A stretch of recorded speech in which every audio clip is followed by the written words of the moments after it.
T20 world cup नाकस कारकर्दगी पर बाबर आजम शदीद तनकीद की जिद में ड्रॉप करने का मुतालबा जोर पकड़ गया।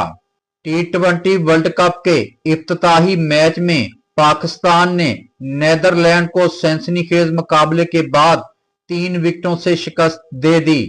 ताहम 148 रन के हदफ के ताक़ुब में अच्छे आगाज के बावजूद पाकिस्तान टीम बमुश्किल मैच जीतने में कामयाब रही। मिडल ऑर्डर में सीनियर बल्लेबाज बाबर आजम समेत उस्मान खान, मोहम्मद नवाज और शादाब खान खातर ख्वाह कारकर्दगी न दिखा सके, जिससे शिकस्त का खतरा मंडलाने लगा।